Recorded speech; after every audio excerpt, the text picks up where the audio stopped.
ప్రతి ముత్తైదు అంబను కాదే కవిచేది తన మదిలోని కలకలనన్ని అమ్మలకేగ తెలిపేది నెలతలే లేకుంటే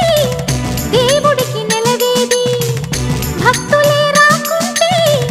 గుడికి ఇక వెలుగేది దయతోటి కుంకుమ పూలు అక్షింతలు మనమంతా ఇవ్వాలి తన తాళి నిలపాలి తాళి కాచి ముత్తైదా ఎల్లమ్మ ఎల్లమ్మ పోదామా ఎల్లమ్మ ఉసురు